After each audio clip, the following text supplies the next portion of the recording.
Hello everyone, welcome to theory simplified. आज हम शुरू करने जा रहे हैं अपना नया चैप्टर जो है अपना सम एप्लीकेशन ऑफ ट्रिग्नोमेट्री।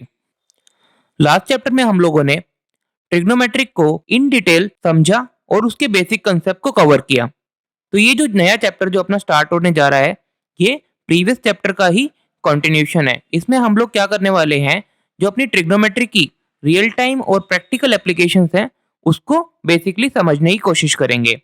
तो अगर आपने जो प्रीवियस चैप्टर जो अपना चैप्टर नंबर 4 था, वो अगर नहीं पढ़ा है, तो ये चैप्टर ठीक से अंडरस्टैंड करने में प्रॉब्लम होगा। तो मैं रिकमेंड करूंगा कि जिसने चैप्टर नंबर 4 अभी तक कवर नहीं किया है या पढ़ा नहीं है, तो एक बार चैप्टर नंबर 4 को अच्छे से समझ के और ट्रिग्नोमेट्री की जो बेसिक अंडरस्टैंडिंग है वो बना ले, तभी आप लोग जो एप्लीकेशन ऑफ ट्रिग्नोमेट्री है उसको अच्छे से समझ पाएंगे। तो आज के इस लेक्चर में जो अपना पहला लेक्चर होने वाला है, इसमें हम लोग बेसिकली कुछ बेसिक कंसेप्ट डिस्कस करेंगे जो कि अपनी एप्लीकेशन ऑफ ट्रिग्नोमेट्री को समझने के लिए जरूरी है, और फिर एंड में एक क्वेश्चन करेंगे। तो चलो स्टार्ट करते हैं। तो सबसे पहले मैं एक छोटा सा रिकैप दे देता हूं कि अपन ट्रिग्नोमेट्री से क्या कर सकते हैं। अपना ट्रिग्नोमेट्री था क्या? ट्रिग्नोमेट्री था अपना study of a right angle triangle. ठीक है, तो मैंने यहाँ पे एक राइट एंगल ट्राइंगल लिया है। ये A B C. A B C क्या है अपना? एक राइट एंगल ट्राइंगल है। और बी क्या है अपना? 90 डिग्री है। ठीक है, और ये एंगल सी अपना मान लो मैं रेफरेंस एंगल ले रहा हूं। ठीक है, तो रेफरेंस एंगल के बगल वाला क्या होता था अपना? ये क्या होगा? अपना बेस होगा। रेफरेंस एंगल के अपोजिट क्या होता है अपना? परपेंडिकुलर होगा। और 90 डिग्री के अपोजिट क्या होता था अपना? हाइपोटेन्यूज होता था। ठीक है, अब अपने 6 ट्रिग्नोमेट्रिक रेशियोज अपन ने याद करने का तरीका निकाला था। वो क्या होता था? पंडित, बद्री, प्रसाद, हर, हर, बोले। ठीक है, तो परपेंडिकुलर अपॉन हाइपोटेन्यूज क्या देता था अपने को? Sine theta. Base upon hypotenuse क्या देता था अपने को? Cos theta. और परपेंडिकुलर डिवाइड बाय बेस क्या होता था अपना? टेन थीटा होता था। ठीक है, similarly hypotenuse divide by perpendicular क्या होता था अपना? Cosec theta. Hypotenuse divide by base क्या था अपना? Sec theta. और बेस डिवाइड बाय परपेंडिकुलर क्या था अपना? Cot theta. ठीक है, ये इसका याद करने का तरीका था। अब देखो, मान लो जो अपना एंगल सी है, फॉर एग्जांपल मैं एज्यूम कर लेता हूं ये अपना क्या है? 45 डिग्री है। क्या है? 45 डिग्री। ठीक है, और बेस मैंने मान लिया अपना 2 सेंटीमीटर है। ठीक है, तो मैं एंगल और ये जो बेस है, इससे मैं क्या रिमेनिंग साइड्स निकाल सकता हूं? मतलब परपेंडिकुलर और हाइपोटेन्यूज निकाल सकता हूं? ऑब्वियसली निकाल सकता हूं। देखो कैसे निकालेंगे अपना? Ten theta. टेन थीटा क्या है अपना? Perpendicular divide by base. ठीक है, परपेंडिकुलर क्या है अपने केस में? ए बी के बराबर है। ठीक है, और बेस क्या है अपना? बी सी के बराबर है। ठीक है, बीसी की लेंथ अपने को पता है, बीसी क्या है अपनी? 2 सेंटीमीटर है। ठीक है, और tan theta, tan 45 degree, tan 45 degree equal to A B divide by 2। और टेन 45 क्या होता है अपना? 1 के बराबर होता है। ठीक है, तो यहाँ से ए बी डिवाइड बाई 2, तो इधर से ए बी कितना निकल के आ जाएगा अपना? 2 सेंटीमीटर निकल के आ जाएगा। ठीक है, अब बचा क्या? हाइपोटेन्यूज। हाइपोटेन्यूज आप इधर पाइथागोरस थ्योरम लगा सकते हैं या फिर साइन थीटा की हेल्प से निकाल सकते हैं। दोनों से निकाल के दिखा देता हूं। पहले पाइथागोरस थ्योरम यूज करता हूं। ठीक है, तो वो क्या होता है अपना? हाइपोटेन्यूज का square is equal to perpendicular का स्क्वायर प्लस बेस का स्क्वायर। ठीक है, परपेंडिकुलर कितना निकला अपना? 2 निकला। 2 का स्क्वायर कितना हो गया? 4। ऐसे बेस कितना था अपना? 2 है, और 2 का स्क्वायर क्या होता है अपना? 4 होता है। ठीक है, तो हाइपोटेन्यूज का स्क्वायर इज इक्वल टू क्या आ गया अपना? 8। तो हाइपोटेन्यूज क्या आ गई अपनी? 2√2 सेंटीमीटर। ठीक है, ये तो हो गया यूजिंग पाइथागोरस थ्योरम। अब मैं with the help of the trigonometric ratio भी निकाल सकता हूं। ठीक है, तो साइन थीटा क्या होता है अपना? Perpendicular divide by hypotenuse. ठीक है, परपेंडिकुलर कितना गिवन है अपने को? कितना निकल के आया? Sorry, 2 centimetre. और हाइपोटेन्यूज अपने को निकालना है। ठीक है, और साइन 45 क्या होता है अपना? साइन 45 क्या होता है अपना? 1/√2। और ये किसके बराबर हो जाएगा अपना? 2 डिवाइड बाय हाइपोटेन्यूज। तो हाइपोटेन्यूज यहाँ से देखो 2√2 सेंटीमीटर निकल के आ गया। ठीक है, तो ट्रिग्नोमेट्रिक रेशियो से हम लोग अगर अपने को एक राइट एंगल ट्राइंगल की एक साइड और एंगल पता हो, तो अपन रिमेनिंग साइड निकाल सकते हैं। क्लियर है यहाँ तक? अब देखो, मैं एक सिनेरियो देता हूँ आपको। ये अपना राइट एंगल ट्राइंगल है, ए बी सी। बी अपना 90 डिग्री हो गया, और ये अपना रेफरेंस एंगल है। ये रेफरेंस एंगल है, तो ये अपना बेस, ये परपेंडिकुलर, सामने हाइपोटेन्यूज। ठीक है, अब मैं क्या बोल रहा हूँ, पिछले में अपन को क्या नोन था, एक साइड नोन थी और एंगल नोन था। ठीक है, अब मैं क्या बोल रहा हूँ, अपने को दो साइड नोन है, ये 2 सेंटीमीटर है और ये भी अपना 2 सेंटीमीटर अपने को नोन है फॉर एग्जाम्पल। ठीक है, और मैं आपको बोलता हूँ कि हाइपोटेन्यूज निकालो और एंगल निकालो। ठीक है, तो देखो कैसे करेंगे। सबसे पहले एंगल देखते हैं। tan theta is equal to क्या होता है अपना, perpendicular divide by base, 2 divide by 2, 1 upon 1। तो tan थीटा यहाँ से कितना निकल के आ गया, 1 के बराबर निकल के आ गया। और 1 कब होती है tan में वैल्यू, जब tan 45 डिग्री होता है। ठीक है, तो यहाँ से थीटा कितना निकल के आ गया अपना, 45 डिग्री निकल के आ गया। ठीक है, अब थीटा निकल गया यहाँ से और अब बचा क्या, हाइपोटेन्यूज निकालना है। उसके लिए आप इधर पाइथागोरस थ्योरम यूज कर लो या फिर ट्रिग्नोमेट्रिक रेशियो भी यूज कर सकते हैं। तो मेरे कहने का मतलब था कि अगर अपने को ऐसा सिनेरियो बने कि एक एंगल नोन है और एक साइड नोन है, तब आप रिमेनिंग साइड निकाल सकते हो राइट एंगल ट्रायंगल की। और अगर दो साइड नोन है तब भी आप एंगल और साइड निकाल सकते हो। ठीक है, ये अपन ने पिछले लेक्चर में इन डिटेल डिस्कस किया है, ट्रिग्नोमेट्री के बहुत सारे क्वेश्चन किए हैं। तो आज का इस लेक्चर हम लोग बेसिकली जो कवर करने वाले हैं वो एप्लीकेशन वाला पार्ट है। तो ये जस्ट मैं आपको एक ब्रीफ इंट्रोडक्शन दिया कि जो अपन ट्रिग्नोमेट्री की हेल्प से अगर अपने को कोई भी दो पैरामीटर्स नोन है, वेदर इट इज एंगल और साइड, तो अपन रिमेनिंग टू साइड्स निकाल सकते हैं। अगर दो साइड अपने को दी है तब भी अपन एंगल और रिमेनिंग जो साइड बची है वो निकाल सकते हैं। ठीक है, यहाँ तक क्लियर है। अब अपन कुछ इंपॉर्टेंट बेसिक टर्म्स देखेंगे जो इस चैप्टर के लिए बहुत इंपॉर्टेंट है। ठीक है, तो सबसे पहली टर्म है हॉरिजॉन्टल लेवल और लाइन ऑफ साइट। ठीक है, उसको मैं आपको समझाने की कोशिश करता हूँ। ठीक है, अब अपन एक सिनेरियो अज्यूम करते हैं। ये एक लड़की है, ठीक है, वो क्या है, लैंप को देख रही है। ठीक है, ये क्या है, गर्ल है। ठीक है, वो क्या कर रही है, यहाँ पे एक लैंप है, इसको देख रही है। ठीक है, तो जो गर्ल है इसको हम लोग क्या बोलेंगे, ऑब्जर्वर बोलेंगे, क्योंकि ये क्या कर रही है, देख रही है। किसको देख रही है, लैंप को देख रही है। और लैंप को क्या बोलेंगे हम लोग, ऑब्जेक्ट बोलेंगे। अब देखो, जो लाइन अपनी ऑब्जर्वर की आई से ऑब्जेक्ट तक की को ज्वाइन करती है उसको हम लोग क्या बोलते हैं, लाइन ऑफ साइट, जो कि ये लाइन है। ये देखो, अपनी ऑब्जर्वर की आई होगी, यहां से जो अपनी ऑब्जेक्ट तक को ज्वाइन कर रही है जो लाइन, उसको हम लोग क्या बोलते हैं, लाइन ऑफ साइट बोलते हैं। क्या बोलते हैं, लाइन ऑफ साइट बोलते हैं। ठीक है, अब एक और चीज है, अगर अपना ऑब्जर्वर बिल्कुल सामने देखे, हॉरिजॉन्टली देखे। ठीक है, इसमें अगर लैंप को देखना था तो ऊपर की तरफ देख रहा था। ठीक है, इस डायरेक्शन में देख रहा था। अगर वो हॉरिजॉन्टली देखे, ऐसे सामने लैंप की तरफ देखे, तो वो क्या होता है अपना, हॉरिजॉन्टल लेवल होता है। ठीक है, तो ये दो बेसिक टर्म्स हैं जिसकी अपने को जरूरत पड़ेगी आगे। तो लाइन ऑफ साइट क्या हुआ अपना, लाइन ऑफ साइट की देखो डेफिनेशन क्या है, line of sight is the straight line from observer's eye to the object they are looking at. कहने का मतलब क्या है, जो ऑब्जर्वर है, जो अपने ऑब्जेक्ट को देख रहा है, ठीक है, वो क्या है, उन दोनों के बीच में जो लाइन बनेगी, जो इमेजिनरी लाइन बन रही है, उसको हम लोग क्या बोलते हैं, लाइन ऑफ साइट बोलते हैं। ठीक है, और हॉरिजॉन्टल लेवल क्या है, horizontal level is a straight horizontal line passing through the observer's eye. मतलब वो जस्ट सामने, सीधा सामने देख रहा है, तो जो लाइन बन के आएगी उसको हम लोग क्या बोलेंगे, हॉरिजॉन्टल लेवल बोलेंगे। क्लियर है, हॉरिजॉन्टल लेवल और लाइन ऑफ साइट क्लियर है एकदम। लाइन ऑफ साइट क्या हुआ, जो ऑब्जर्वर की आई से ऑब्जेक्ट तक की जो लाइन है उसको हम लोग लाइन ऑफ साइट बोलते हैं।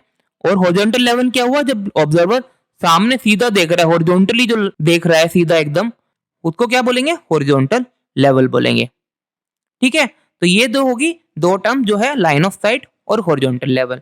अब अपन डिस्कस करेंगे एंगल ऑफ एलिवेशन और एंगल ऑफ डिप्रेशन किसको बोलते हैं। ठीक है, अब देखो, अब मैं एक सिनेरियो ले रहा हूं, ये एक लड़का है। ठीक है, ये क्या कर रहा है, एक ट्री है, उस पे एक बर्ड बैठा है। ठीक है, उसको क्या कर रहा है, उसको देख रहा है, उसको ऑब्जर्व कर रहा है। तो इस केस में क्या हो गया, बॉय क्या हो गया, अपना ऑब्जर्वर हो गया। ठीक है, और ये जो बर्ड है, जो ट्री पे बैठा है, ये क्या हो गया, अपना ऑब्जेक्ट हो गया। ठीक है, तो मैंने क्या बोला था, लाइन ऑफ साइट क्या होती है, जो ऑब्जर्वर की आई से लेके ऑब्जेक्ट तक की जो लाइन है। ठीक है, तो मतलब जो ए बी है, ये जो ए बी हुआ, ये क्या हो गया अपना, लाइन ऑफ साइट हो गया। तो ये क्या हो गया, ए बी अपना लाइन ऑफ साइट हो गया। ठीक है, और हॉरिजॉन्टल लेवल क्या था अपना, जब ऑब्जर्वर सामने हॉरिजॉन्टली देखे, मतलब इस डायरेक्शन में जब देखे। ठीक है, तो ये क्या हो गया अपना, उसका हॉरिजॉन्टल लेवल हो गया। ठीक है, तो एंगल ऑफ एलिवेशन क्या होता है, जो ये लाइन ऑफ साइट है, ठीक है, और जो हॉरिजॉन्टल लेवल है उसके बीच में जो एंगल बनता है उसको हम लोग क्या बोलते हैं, एंगल ऑफ एलिवेशन। जो कि एंगल फॉर एग्जांपल ये थीटा है, तो ये थीटा क्या होगा अपना, एंगल ऑफ एलिवेशन। ठीक है, मैं एक बार फिर से एक्सप्लेन करता हूं। हमारा इसमें ऑब्जर्वर क्या था, बॉय अपना ऑब्जर्वर था, और ऑब्जेक्ट क्या है अपना, बर्ड था। ठीक है, तो ऑब्जेक्ट और ऑब्जर्वर की आई से लेके जो लाइन बन रही है उसको क्या बोला था हम लोगों ने, लाइन ऑफ साइट। ठीक है, और ऑब्जर्वर जब हॉरिजॉन्टली सामने सीधे की तरफ देखे तो वहां से जो लाइन पास होती है उसको क्या बोलते थे हम लोग, हॉरिजॉन्टल लेवल। ठीक है, तो हॉरिजॉन्टल लेवल और लाइन ऑफ साइट के बीच में जो एंगल बनता है उसको हम लोग क्या बोलते हैं, एंगल ऑफ एलिवेशन। ठीक है, इसमें एक बात और ध्यान रखना, एंगल ऑफ एलिवेशन तब बोलते हैं जब क्या है, ऑब्जर्वर ऑब्जेक्ट से नीचे हो, मतलब ऑब्जर्वर को अगर उस ऑब्जेक्ट को देखना है तो उसको गर्दन ऊपर करनी पड़े अपनी। ठीक है, तभी एंगल ऑफ एलिवेशन बनता है। ठीक है, दूसरा सिनेरियो क्या बनता है, देखो दूसरा सिनेरियो क्या बनेगा। अब क्या कर रहा है, बर्ड ना बॉय को देख रहा है। ठीक है, मतलब बर्ड अपना क्या हो गया, ऑब्जर्वर हो गया सेकंड केस में। ठीक है, और बॉय क्या हो गया अपना, ऑब्जेक्ट हो गया। ठीक है, अब अगर ऐसा केस बन रहा है तो क्या है, तो लाइन ऑफ साइट तो सेम रहेगा ए बी, बट अब हमारा जो हॉरिजॉन्टल लेवल है वो क्या है, चेंज हो जाएगा। वो कैसे, क्योंकि अब अपना ऑब्जर्वर क्या हो गया, अपना बर्ड हो गया, उसकी हॉरिजॉन्टल लाइन क्या होगी, बी सी क्या होगी, इस ऑब्जर्वर की हॉरिजॉन्टल लाइन होगी। तो अब जो अपना हॉरिजॉन्टल लेवल और लाइन ऑफ साइट के बीच में जो एंगल बनेगा वो क्या है, जो मान लो फॉर एग्जांपल ये बीटा बन रहा है, ये क्या होगा अपना, एंगल ऑफ डिप्रेशन होगा। बीटा क्या होगा अपना, एंगल ऑफ डिप्रेशन होगा। ठीक है, इसको याद करने का तरीका क्या है, जो अपना ऑब्जर्वर अगर ऑब्जेक्ट के ऊपर है, मतलब जैसे बर्ड है, बर्ड क्या है, ऑब्जर्वर ऑब्जेक्ट से ऊपर है, हाइट में ऊपर है। ठीक है, तब क्या है, एंगल ऑफ डिप्रेशन, मतलब उसको गर्दन नीचे करके देखना पड़ेगा। ठीक है, अगर अपना ऑब्जर्वर ऑब्जेक्ट के नीचे है, जैसे अपना पहला केस था, ठीक है, तब उसको क्या, गर्दन ऊपर करके देखना पड़ेगा, उसको क्या बोलेंगे, एंगल ऑफ एलिवेशन बोलेंगे। तो ऑब्जेक्ट अगर ऑब्जर्वर से ऊपर हुआ तो एंगल ऑफ एलिवेशन, अगर ऑब्जेक्ट ऑब्जर्वर से नीचे हुआ तो एंगल ऑफ डिप्रेशन। एक बार यहां पे लिख भी देता हूं, अगर अपना ऑब्जेक्ट ऑब्जर्वर से ऊपर है तब क्या होगा अपना, एंगल ऑफ एलिवेशन। ठीक है, दूसरा क्या है, अगर अपना ऑब्जेक्ट ऑब्जर्वर से नीचे है तब क्या केस बनेगा अपना, एंगल ऑफ डिप्रेशन। ठीक है, याद करने का तरीका क्या हुआ, ऑब्जेक्ट ऊपर, गर्दन ऊपर करनी है, एंगल ऑफ एलिवेशन, ऑब्जेक्ट नीचे, गर्दन नीचे करके देखना पड़ेगा, एंगल ऑफ डिप्रेशन। ठीक है, क्लियर है यहां तक। तो ये चारों की चारों टर्म्स क्लियर हैं। पहली टर्म अपन ने देखी लाइन ऑफ साइट क्या होता है, फिर हमने समझा कि हॉरिजॉन्टल लेवल क्या होता है, फिर हम लोगों ने देखा कि एंगल ऑफ एलिवेशन क्या होता है, और नेक्स्ट अपन ने कवर किया एंगल ऑफ डिप्रेशन क्या होता है। ठीक है, तो ये चार जो बेसिक टर्म्स थी, इसकी अपने को बहुत जरूरत पड़ेगी आगे आने वाले क्वेश्चंस के लिए।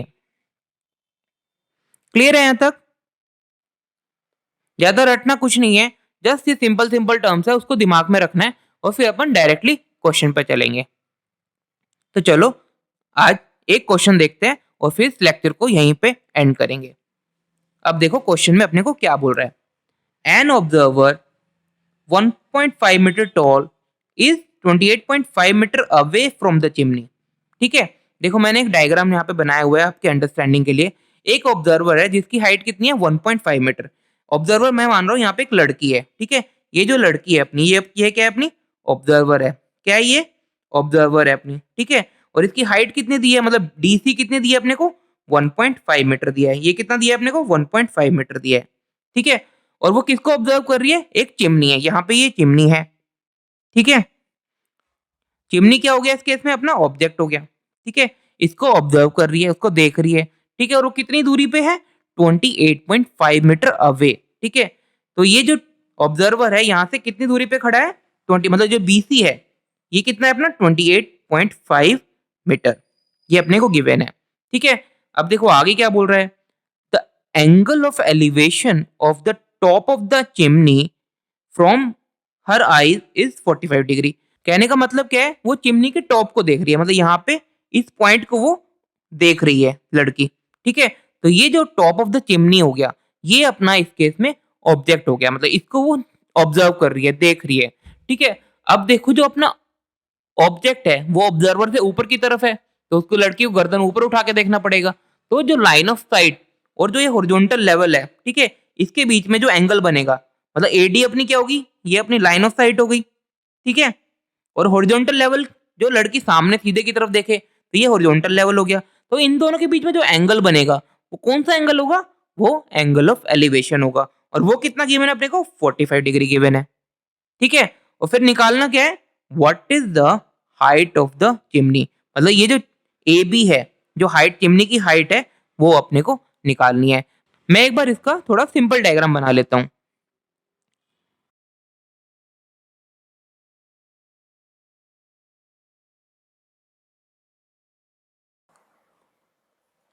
ये देखो अपना क्या हो जाएगा, अपना डी सी जो अपनी ऑब्जर्वर की हाइट है, वो किसके बराबर थी अपनी, 1.5 मीटर के बराबर, ठीक है। ये हो गया अपना ए बी जो अपनी चिमनी है, ठीक है। अब देखो बी सी अपने को कितना गिवन था यहाँ पे, ये 28.5 था, ठीक है। और ये क्या है, डी अपना क्या है, हॉरिजॉन्टल लेवल था अपना, ठीक है। ये कितना होगा अपना, ये भी अपना 28.5 होगा, ठीक है। और बी कितना होगा, ये भी अपना 1.5 होगा, यहाँ से निकल जाएगा, ठीक है। अब देखो जो ये अपना राइट एंगल ट्राइंगल बन के आ रहा है ए डी ई, ये क्या है अपना राइट एंगल ट्राइंगल है, ठीक है। ये अपना राइट एंगल ट्राइंगल है और ये अपना एंगल ऑफ एलिवेशन दिया है। एंगल ऑफ एलिवेशन क्या था, जो अपना लाइन ऑफ साइट थी और हॉरिजॉन्टल लेवल, मतलब एडी और डीई का जो एंगल है वो अपने को दिया है, वो क्या होता है अपना एंगल ऑफ एलिवेशन, जो अपने को 45 डिग्री गिवन है, ठीक है।